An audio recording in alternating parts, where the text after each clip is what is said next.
All right, listen up. Imagine getting ice-guyed into a world full of gods and cultivators, only to find out you're a powerless mortal with zero talent. Talk about starting the game on nightmare mode. But get this, the dog he raises is a demon king. The tree he plants is a world tree, and even his random doodles are treated like divine scriptures.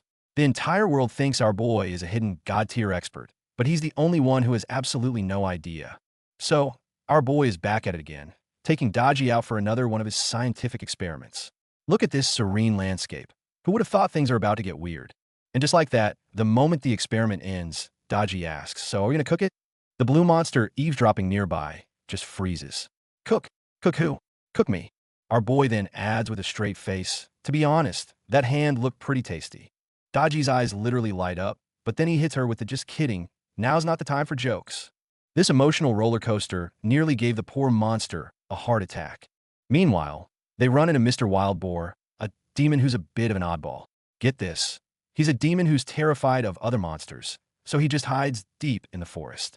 The irony is real, but our boy is a man of science. He sees this spiritual boar and his inner researcher awakens, immediately proposing a scientific collaboration. The boar is completely baffled, thinking, "What does this god want from me?" and quickly offers up healing potions as a tribute. "Please don't kill me, sir." Lin Yinfan is impressed by the boar's cooperative spirit and gives him a cabbage as thanks. To him, it's just a cabbage. But to this demon, he's just been handed a divine artifact infused with the essence of the Tao itself.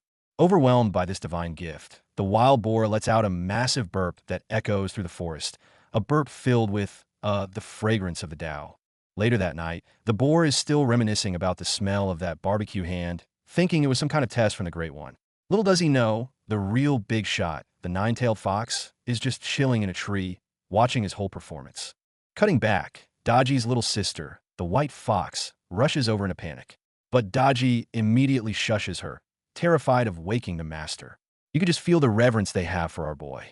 The little fox starts complaining that Dodgy doesn't pamper her anymore now that she's with that guy, and wails about how the animals in the yard torture her with training. "Honey, people would kill to get into that torturous boot camp." Dodgy checks on her sister's progress. Almost 8 tails, not bad. The little fox then proudly presents a gift she brought back for her. "And what is this lovely gift, you ask?" "It's a corpse." Dodgy casually tells her, "Eat this, and you'll instantly become a 9-tailed fox." Look at the pure disgust on our innocent little fox's face. She might have said no, but the power was too tempting. Under the allure of immense spiritual energy, the little fox absorbs it all, activating her ancient bloodline and taking a giant leap towards becoming a full-fledged 9-tailed fox. Level up complete. You know what that means? It's party time. Let's eat. Meanwhile, in a completely different sect, an elder is celebrating the success of some god's test. They have no idea what a massive, hilarious disaster is about to unfold. Speak of the devil, their sect master returns from his tribulation, feeling like he's on top of the world. He lands, only to find the entire palace draped in white. Are they holding his funeral? His disciples are still bawling their eyes out, saying their master failed his tribulation and got zapped into ashes. Then, the man himself appears, and his disciples collectively lose their minds, screaming, "A ghost!" Especially this female disciple. One second, she's giving a passionate speech, vowing to carry on her master's legacy and protect the sect's glory. The next second, her dead master pops up at the dinner table, and she freaks out so hard, she throws her bowl. The sheer comedic timing is just perfect. The sect master is absolutely livid. "I'm not dead yet." Dude, he was gone for like a few days, and they've already planned all this? He's probably thinking, "You guys wanted me dead that badly, huh?" But the female disciple is quick on her feet. Seeing the tension, she immediately suggests, "Master, let's not be angry. We'll just turn the white funeral cloths into red celebration cloths. Let's celebrate this happy occasion." And just like that, the mood flips. The musicians hired for the funeral switch gears instantly, and the whole place turns into a massive party. Talk about a quick turnaround. The master, still fuming, tearfully admits that if it weren't for the help of that expert, he really would have died. Hearing this, his disciples pipe up, "Master, we have some good news for you too." And that good news is none other than the cabbage from our boy. It turns out the cabbage was a gift from the Fox King and her master, which was then gifted to the boar demon, who then passed it on to them. The world is a small place. Speaking of which, the boar who gave away the cabbage is currently having a complete meltdown. He went through hell, got his hand cooked, and all he got for his troubles was a single cabbage. The injustice is just too much to bear. And his demon friends are trying to comfort him by saying, "Bro, don't cry. Your cooked hand smelled really good though." Wow, with friends like these, who needs enemies? That's not helping at all. He finally snaps, channeling all his grief and rage into eating that hard-earned cabbage. He's not just eating a vegetable, he's eating his feelings. But then, a miracle happens. As he eats the cabbage, his body begins to glow, creating a massive spiritual chi vortex. Dude is about to level up on the spot. How powerful is this energy? The snake demon next to him is absolutely floored. That's no cabbage, that's a divine pill. And get this, the craziest part is that his cooked hand heals right before their eyes. Is this the power of the protagonist's halo? A single cabbage can literally defy fate. The boar breaks through to the distraction stage, leaving his friends speechless. They finally realize this cabbage is a supreme treasure, and so begins their scientific study of the divine vegetable. And now, Mr. Boar is on a mission, spreading the gospel of vegetarianism to all the other monsters. He preaches to his meat-eating brethren, "My friends, forget raw meat. Join me in the enlightened path of the cabbage. It's crisp, it's juicy, and not only is it delicious, it'll boost your cultivation." And you know what? It actually works. The monsters are moved, vowing to cleanse their six senses and become peaceful, vegetarian demons. A religious reformation, all started by a single cabbage. Of course, there's always a skeptic. The snake demon is still wondering how vegetables could ever compare to meat and tries to sneak a bite. But the boar gets super defensive. "I risked my life for this. Nobody touches my cabbage." Now let's cut back to the Green Cloud Valley sect. Their ancestral stela has suddenly started glowing. The elders are ecstatic, believing this is their one chance to reconnect with the immortal world. But it requires a blood sacrifice. Even though the sect master was seriously injured just days ago, he's determined to risk it all for the future of his sect. Talk about dedication. Without hesitation, he slices his wrist, offering his blood to the stela. In his mind, this sacrifice is more than worth it for a chance at immortality. The ritual begins, and the stela erupts in a blinding light. It looks like it's working. From within the light, an immortal figure descends, asking, "Chongqing, is it you who summoned me?" The sect master on the ground, Gu Chongqing, is completely stunned. His voice trembling, he can't believe his eyes. This ancestor who just descended from the immortal realm, is his grandpa? Well, this just turned into a cross-dimensional family reunion. The grandchildren meet their great-grandpa, who is overjoyed to see his descendants thriving. He's so proud. After the pleasantries, they get down to business. We learn that 3,000 years ago, the path to the immortal world was severed, allowing demons to wreak havoc on the mortal realm. Listening to his grandson recount the hardships they faced, the great-grandpa is filled with pride and sympathy. "You've worked hard, Chongqing," he says. Chongqing then mentions that a recent crisis was averted thanks to an expert, who he suspects might be a legendary saint. The great-grandpa just laughs. "Silly child, how could there be a saint in the mortal world? That's just a myth from ancient times." But his great-grandson immediately jumps in. "Great-grandpa, what my father says is true." And then the kid goes full fanboy mode, listing all of our boy's miracles. Porridge filled with Tao, paper cranes that slay high-level demons, calligraphy that can obliterate powerful foes. The fangirling is real. Great-grandpa thinks his grandson is just being a silly kid, but then Chongqing confirms with a dead serious face, "Father, everything he said is true." Now the old man is starting to wonder. To prove their point, the great-grandson pulls out the painting from Ling Yinfan, excitedly saying, "Great-grandpa, you'll know once you look at this." But the moment they unroll the scroll, a world-destroying energy erupts. The great-grandpa, being just a spirit projection, gets hit full force and starts dissipating, screaming in agony. The whole family panics as the great-grandpa screams with his last bit of strength, "Close that painting! Hurry, or I'll be gone for real." But it's too late. The great-grandpa's spirit fades away, his last words echoing, "Hurry, summon me again." This is both hilarious and tragic. To summon him again, they need more blood. Chongqing is tapped out, so his son Ziyu, without a second thought, raises his sword to sacrifice his other arm. This family's dedication is on another level. After all that trouble, they finally manage to summon the great-grandpa back. This time, he's learned his lesson. He's in a state of complete awe and terror. When his great-granddaughter offers to open the painting again, he absolutely loses it. "Stop it, you moron!" He's still shaken, saying, "You don't need to open it. I can feel its power from here." The PTSD is real, folks. Trying to play it cool, He just awkwardly praises the painting. This painting, it's good. Oh yes, very good. His family is just staring at him, completely confused by his bizarre behavior. Finally, the great-grandpa starts explaining. He tells them this painting contains something far beyond mere Tao flavor. It has divine adhesivity, a treasure even in the immortal world. He reveals that the painting itself is alive, and it doesn't depict just any bird, but the ancient divine beast, the three-legged golden crow.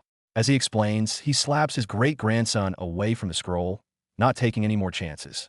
The three-legged golden crow, the embodiment of the sun itself, a being that can scorch the heavens and boil the seas.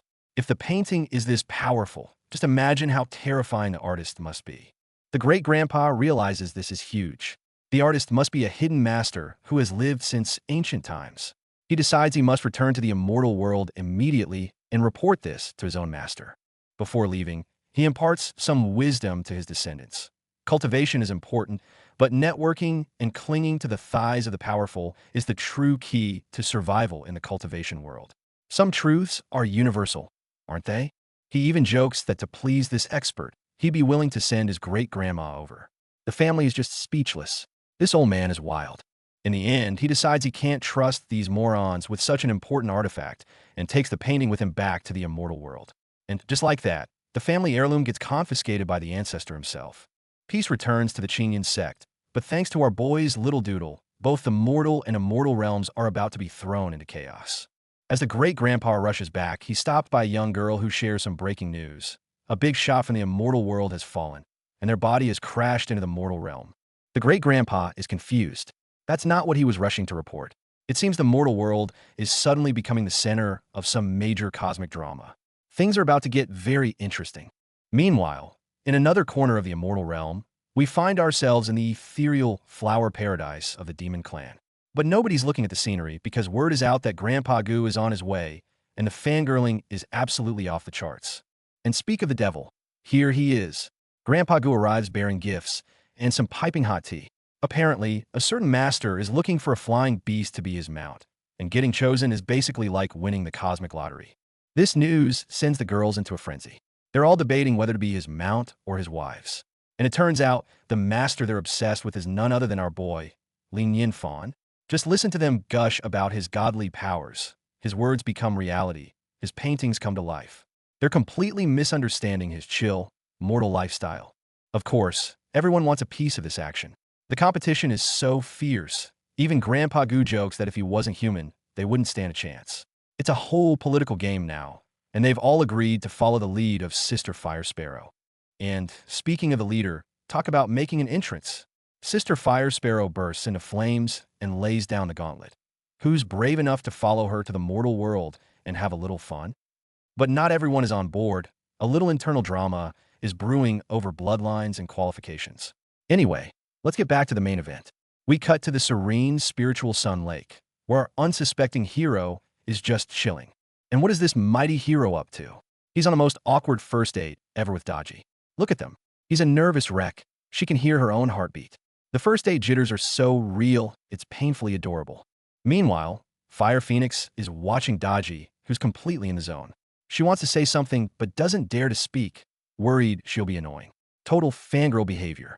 Turns out she was trying her best to learn how to fish, but she's not exactly a natural.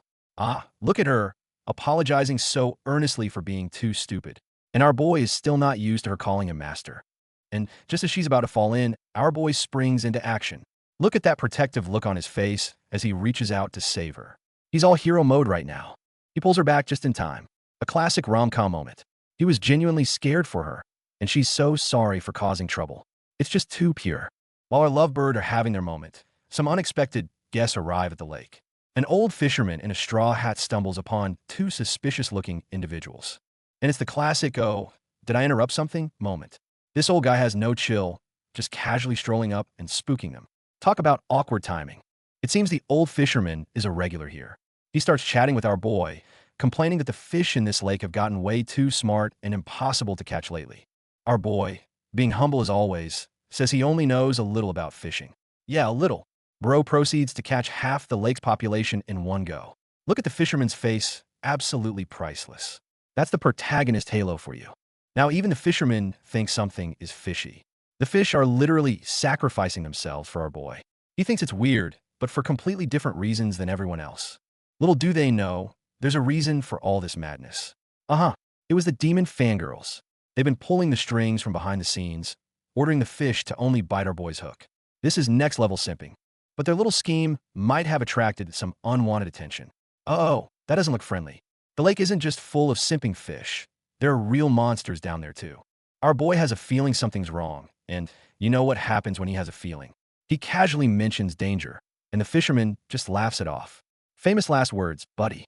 His boat immediately capsizes. And just like that, his words become reality.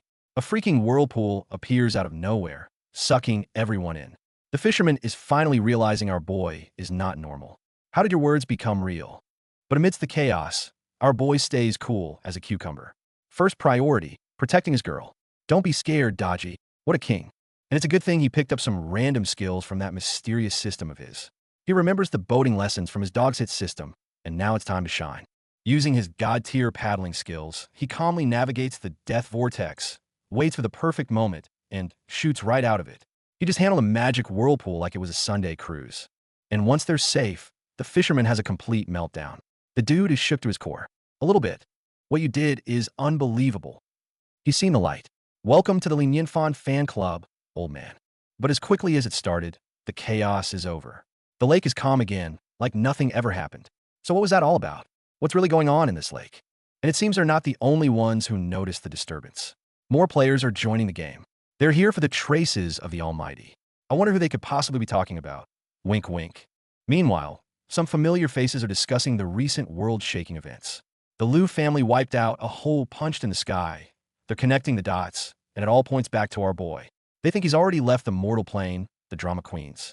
And then, just as they're mourning his departure, the ultimate fanboy spots his idol. Look at the hearts in his eyes. Master Li is back. The hype is absolutely unreal. As soon as the other cultivators who came for the relic hear that Master Li is here, they immediately change their plans. Screw the relic. The real treasure is right here. They know what's up. Priorities, people. And look who it is, some old friends. A wholesome reunion. But of course, they immediately ask if he's here for the relic of the Almighty. And our boy is just like, hey, what now? He's so gloriously clueless. But once they explain it's a treasure hunt for a powerful artifact, his inner nerd comes out. He's all in for a real-life RPG quest. Oh, the irony. The beautiful, beautiful irony. He has no idea he's hunting for himself. He even offers to protect everyone on the quest. Our boy, the mortal, is offering to protect a bunch of superpowered cultivators. And they are terrified. They're like, please don't protect us. We might accidentally die from the fallout. They're all ready to go, but then his mortal logic kicks in. Monsters are stronger at night? Let's just wait till morning. Problem solved. And everyone else is just like, he has spoken. We wait. His word is law, even when he doesn't know it. So we're to sleep. Our boy's got it covered. He just asks if they should camp, and then, boom, a freaking yacht out of thin air. Just another casual Tuesday for Lin Yinfan. And he's not done yet. He pulls out all the camping supplies, one by one. The fangirls are losing their minds. As expected of Master Li, they are absolutely obsessed. But the cultivators notice something special about this boat. Those aren't normal anchor chains. That's some divine-level artifact. They immediately realize they're standing on a holy relic and start making arrangements to protect it. But while they're setting up camp, new challengers approach. It looks like a couple of demon brothers have joined the party, and they're here for the relic too. They plan to make their move tonight before the crowd arrive, but they're not the only ones with that idea. Oh, a standoff. This place is getting crowded. And who are these new guys?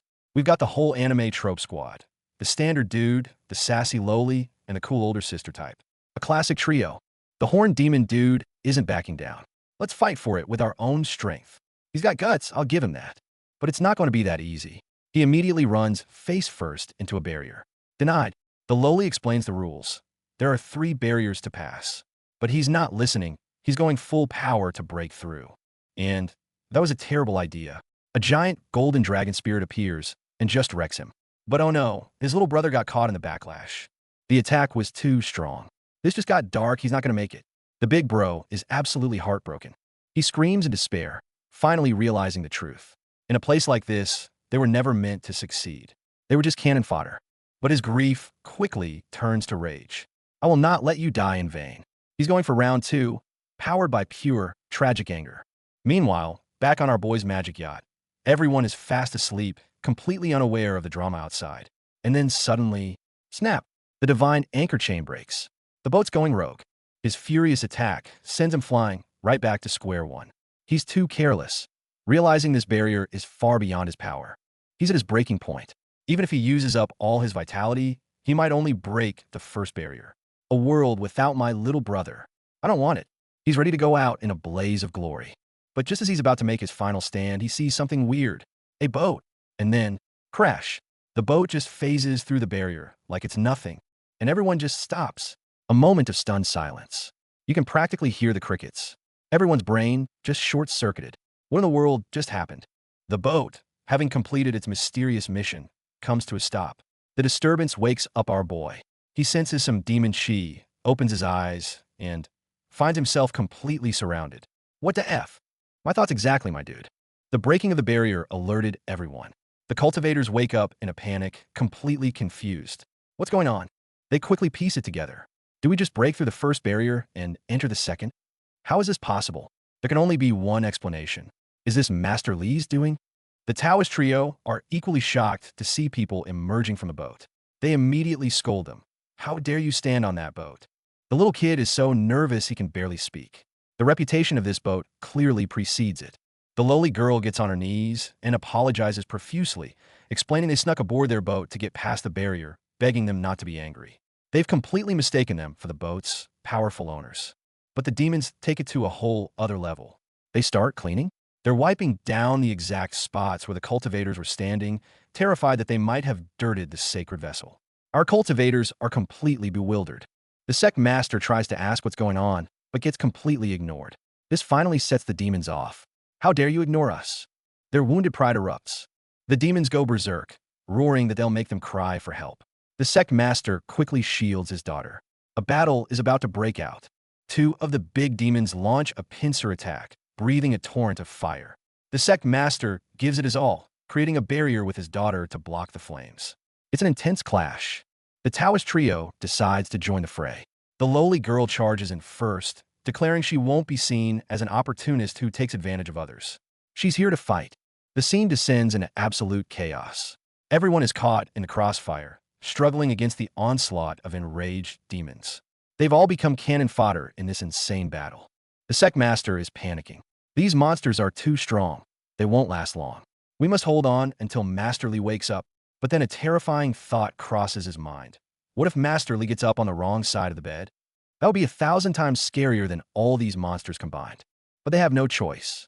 Their only hope is to hold on, to endure until Master Li wakes up and hopefully saves them all. However, one of the demons decides to attack the source of all this chaos. Master Li's boat. It unleashes a powerful blast. Little does it know, it's about to wake up something far more terrifying than it could ever imagine. The demon's attack sends the cultivators into a full-blown panic. They're screaming, "Stop!" But this monster is not listening. It roars, "Now you're afraid of me, huh? I'll kill all of you," and starts smashing the roof of our boy's cabin. But the second it breaks through, the demon freezes. It's confused, then terrified. What in the world could be inside that cabin? The once mighty demon king is now trembling in absolute fear, trying to be as quiet as possible. And inside, our boy Li Nianfan is completely knocked out, snoring his head off. His pet dog, the black dog demon king, is having a meltdown, frantically trying to wake him up. Dude, get up. The world is ending out here. But nope, he's deep in dreamland. Meanwhile, back at the boat, the demon who threw the first punch is suddenly trapped in a ring of fire, looking utterly bewildered. What happened? The cultivators are just as clueless. Did he get hit by something? All the other monsters are frozen solid with shock. They have no idea what that immense power was. The source? Oh, just our boy Li Nianfan, rolling over in his sleep. Yes, you heard that right. He just turned over. You think that's it? Oh no, our boy's boat is not just a boat. Suddenly, an AI voice chimes in. Dangerous beings detected. Defense mode start. Everyone's jaw drops. Master Li's boat has a what now? And just like that, the humble little boat transforms into a futuristic warship. Radars lock onto every single demon. Target locked. A barrage of missiles and lasers is unleashed. Launch. The demons get absolutely obliterated by this sci-fi onslaught. They've never seen anything like it. The demon lord screams in terror. What kind of spell is this? This is not a spell that belongs to our world. You're damn right it's not from your world, buddy.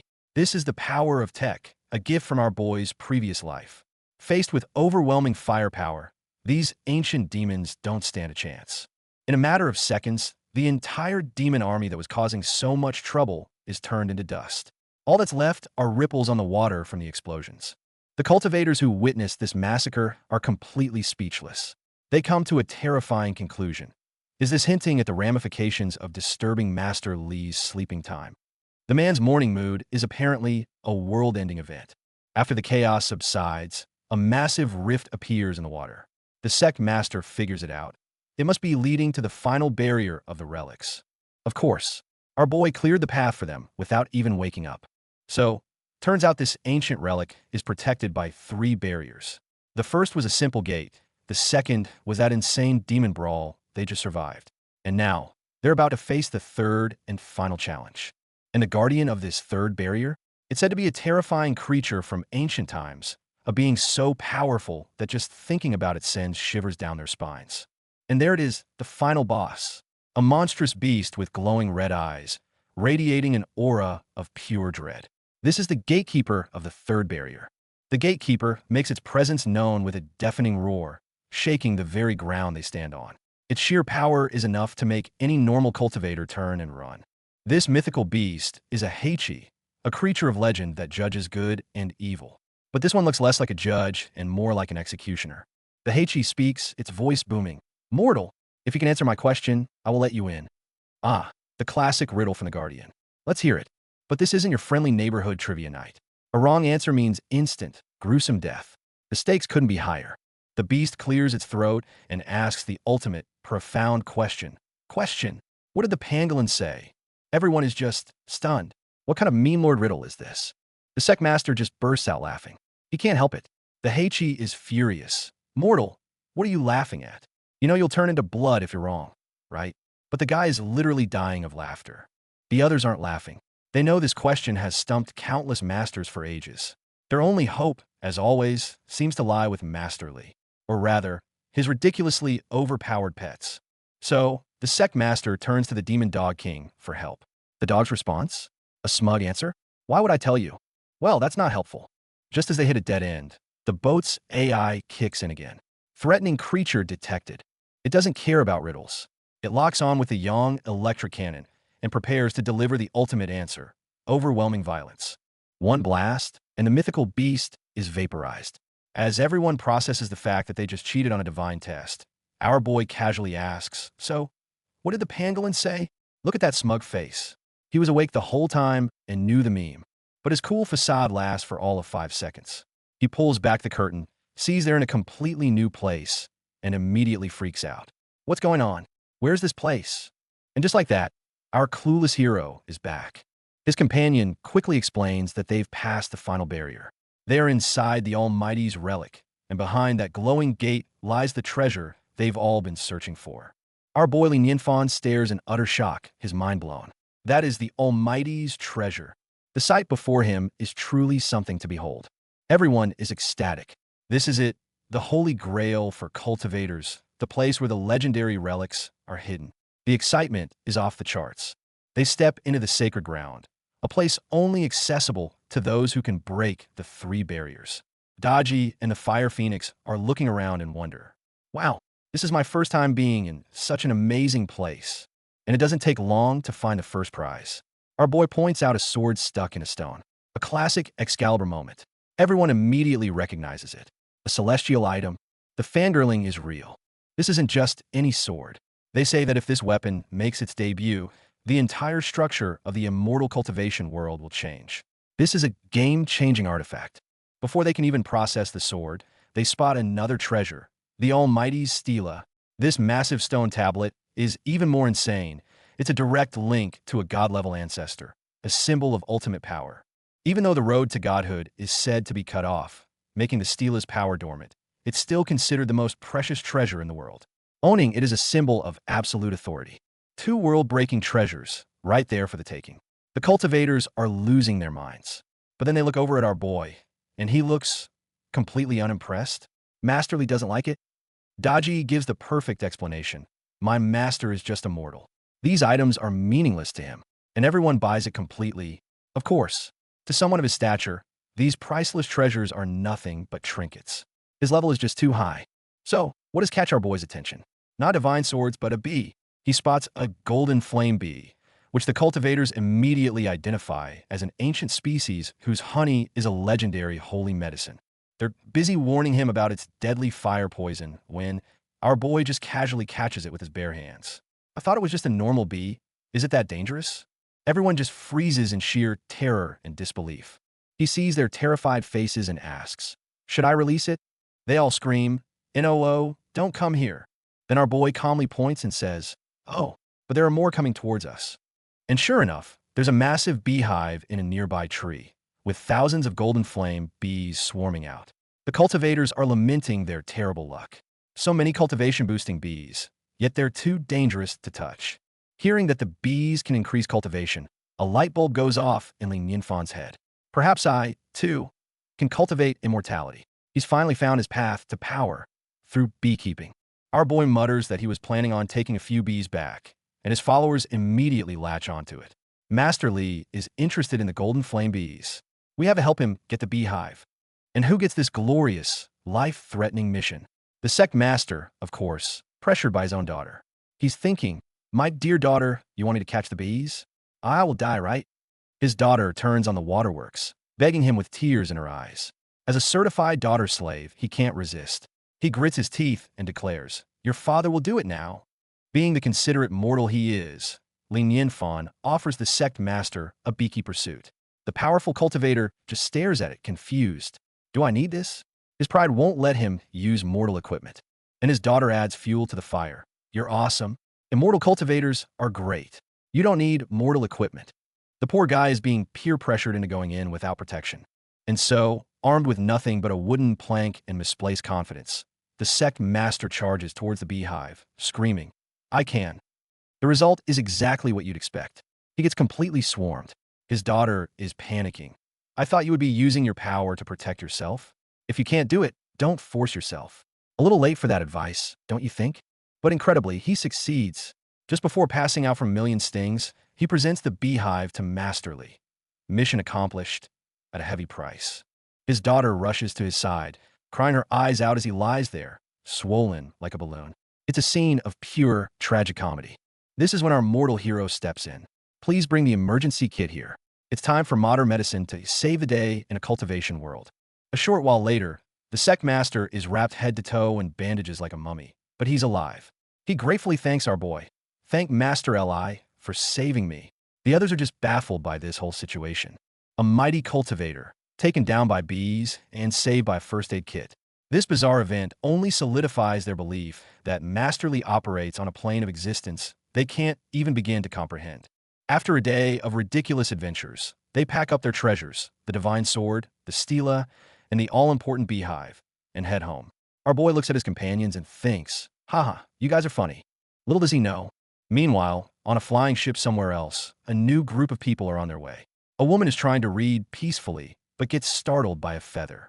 Turns out, her brother is getting absolutely wrecked by a fire sparrow. This bird is supposed to be a gift from Master Li, but it's incredibly fierce and is giving him the fight of his life. His sister just tells him to keep his mouth shut so she can read. The moment he does, the sparrow unleashes a ring of fire, knocking him to the ground. Then it perches proudly with a HMPH. This bird has some serious attitude. The sparrow then reveals its true, much larger form, complaining loudly. "How dare he bring me down to the mortal world? He's going to be so dead." Is not happy about this arrangement. This bird is the definition of arrogant. It dismisses everyone as trash and plankton, completely skeptical that any real expert could possibly exist in the mortal world. The trash talk is strong with this one. When they finally arrive at Lin Yinfan's courtyard, the sister warns the bird to drop the attitude. But the bird just boasts about its noble phoenix bloodline, claiming it's priceless and shouldn't be treated like a common gift. While they wait, the brother brings up a heavy rumor. Father says that Master Li has killed the Almighty of the Liu family. Where's the dead body of the Almighty then? Oh, now that's an interesting question. His sister begins to explain a massive secret of their world.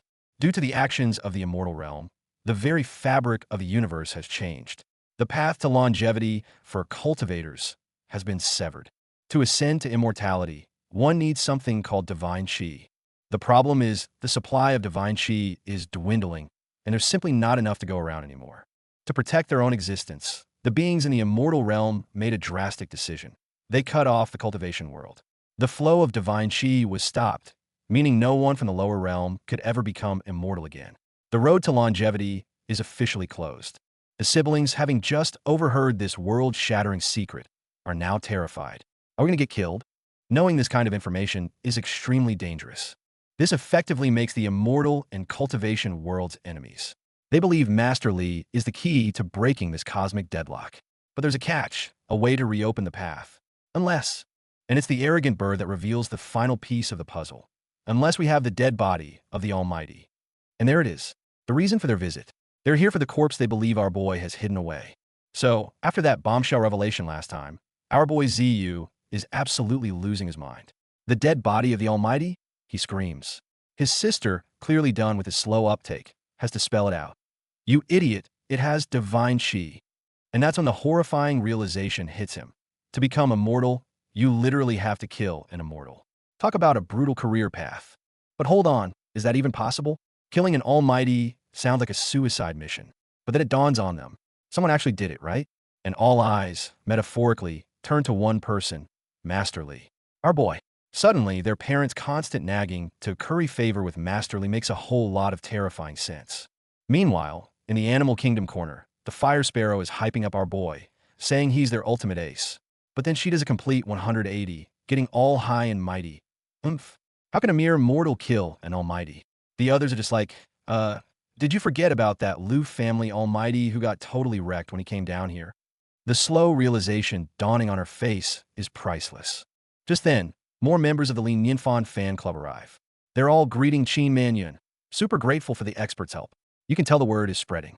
Our boy's reputation precedes him, and his front yard is basically a pilgrimage site now. And the legends just keep growing. Turns out, our boy casually helped the palace master pass his heavenly tribulation. This goose thing absolutely loses it, squawking, "That's impossible." Apparently, meddling with someone's tribulation means you get double-teamed by divine lightning. A rule so strict, not even the gods can bend it. But our boy, he just strolls through it. And then there's this chicken, putting on its detective sunglasses and going full Conan mode. There is only one truth. It squawks, convinced this is all an act. The comedy gold is when it gets triggered by being called a chicken. Turns out, this little guy is a fire sparrow, a descendant of the celestial phoenix, and was given a Master Li as a gift. The disrespect is real. Someone then makes the mistake of pointing out how tiny this noble fire sparrow is. Can it even be a mount? ZU quickly defends it, saying its true form is massive. Well, the sparrow does not appreciate the body shaming and proceeds to throw a fiery tantrum, literally breathing fire everywhere. Chaos ensues. The sparrow transforms, circling in the sky with its fiery aura, looking down on them with total disdain. Why should I seek longevity? Doesn't it come naturally? It scoffs. Little does this arrogant bird know, the trashy mortals it's mocking could probably swat it out of the sky without breaking a sweat. Okay, the bird's arrogance has officially crossed the line. Swords are drawn, but the sparrow, blissfully unaware of its impending doom, keeps taunting them. Expert, let me see how amazing you are. This is not going to end well for the chicken. The sisters who brought the bird are now in full panic mode. They dragged this troublemaker to the expert's doorstep, and if Master Li gets angry, the entire world could end. Their solution? A classic sibling blame game. You brought it. No, it followed me. The chaos is escalating quickly. The blame game continues, and it is hilarious. Sister, that bird was yours. She retorts, what? Girls don't have birds. I'm sorry, what? While they're busy with their interesting argument, another one of the girls wisely decides to dip. I have stuff to do, bye. Smart move. Right in the middle of their bickering, something insane happens. A massive beam of light descends from the sky, enveloping the entire courtyard.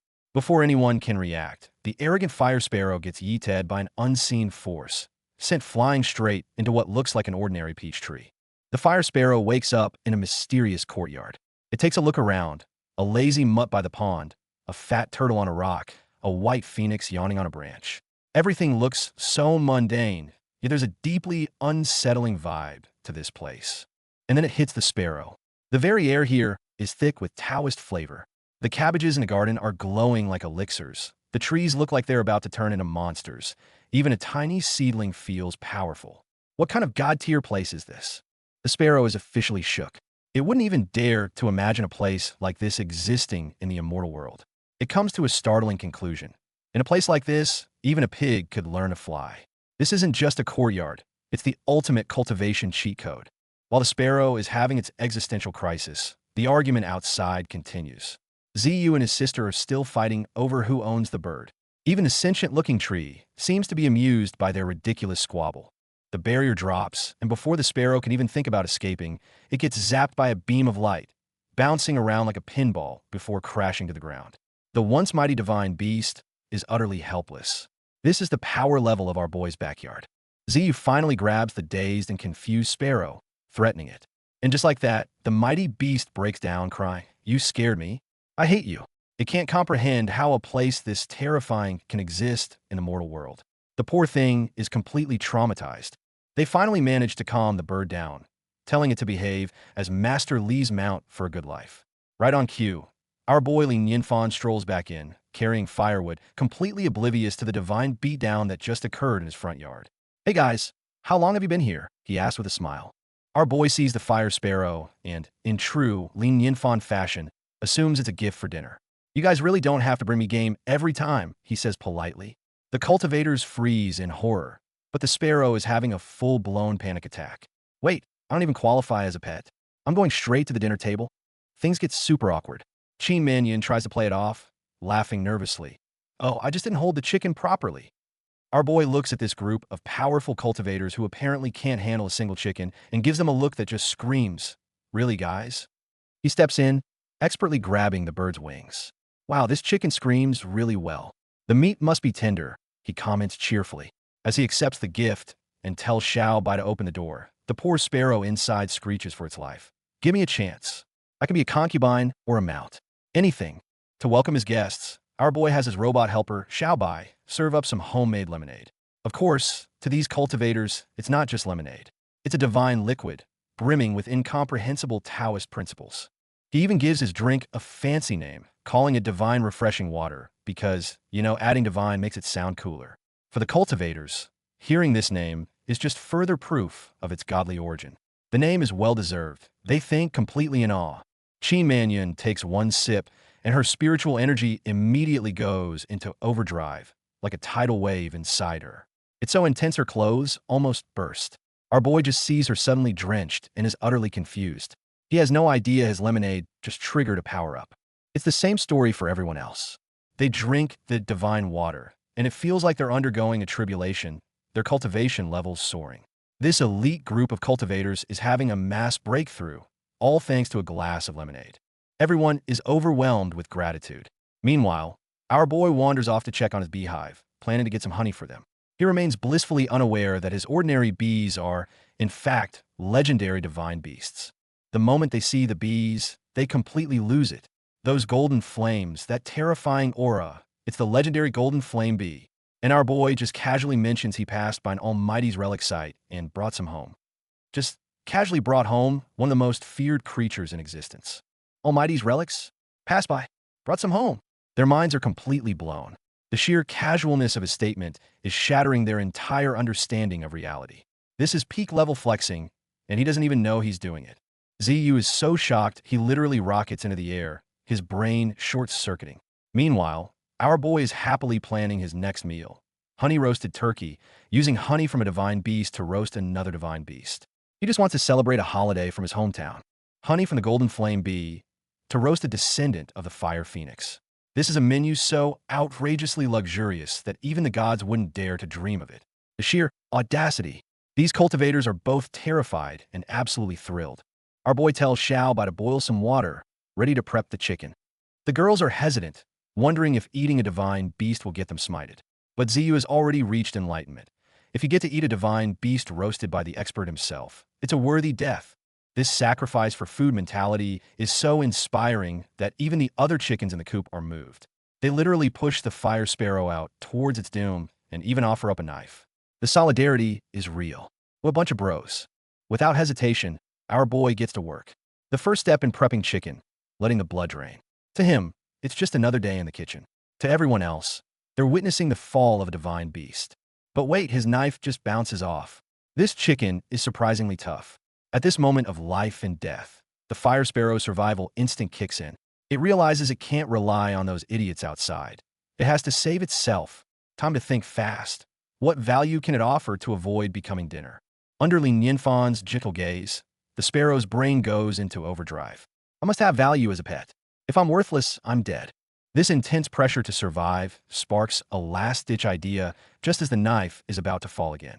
In a desperate bid to survive, this noble male fire sparrow forces its body to change and becomes a female bird that lays eggs. It weeps tears of humiliation to think the noble me, reduced to laying eggs to survive. Our boy, seeing an egg pop out of nowhere, is just as stunned. The sparrow goes all out, popping out egg after egg, literally glowing with an aura of "I am useful." Everyone is floored by this incredible survival tactic. Even our boy hesitates. After all, who would kill a chicken that can lay eggs? Seeing their chance, everyone chimes in, convincing our boy to spare the bird. It's a pity to kill it. With the crisis averted, the guests decide it's time to leave, bringing this chaotic visit to a close. Even though the roasted chicken plan fell through, our boy politely sees his guests out. Once the door is closed, he and Dodgy share a look of pure exhaustion. Dealing with these weirdo cultivators is tiring work. After leaving the expert's courtyard, the two female cultivators are ecstatic. They may not have gotten roasted chicken, but they walked away with a fire sparrow's egg and a jar of golden flame bee honey. This is a massive win. They are so lucky. But in their excitement, they forgot something, or rather, someone. Oh crap, I forgot Ziyu. The poor guy has been completely abandoned by his own sister at the expert's front gate. Ouch. Back in the courtyard, our boy decides not to kill the chicken. But seeing the freshly laid eggs, he gets another idea: scrambled eggs with tomatoes. The fire sparrow hears this and freaks out. Scrambled eggs? You're scrambling my EGS. The sparrow can only watch in horror as its children are turned into a delicious meal, praised for being tender and melting in your mouth. Lin Yinfan and Daji are enjoying it so much, completely oblivious to the bird's heartbreak. My child, this is just tragic. After eating its eggs, our boy brings the sparrow a bowl of porridge, telling it to replenish its strength. The sheer irony is killing me. The sparrow is internally screaming, but what can it do? It tearfully accepts the porridge of humiliation. And the humiliation doesn't stop. After the meal, while Lin Yinfan and Daji relax, the fire sparrow is put to work in the kitchen. From potential main course to kitchen help, this divine beast has truly fallen from grace. Surprisingly, this arrogant bird actually has some talent in the kitchen. Daji tries its cooking and is blown away. The sparrow just gives a cool humph, but you can tell it's secretly pleased. Not too bad, I guess. Meanwhile, on the other side of town, a mysterious storyteller is captivating the locals. He's got that weathered look, like he's seen things. Looks like a new plotline is about to begin. And what story is he telling? None other than the classic from Earth, Journey to the West. He's recounting the part where Sun Wukong destroys the Book of Life and Death. Telling a story like that in a cultivation world, this is bound to have some interesting consequences.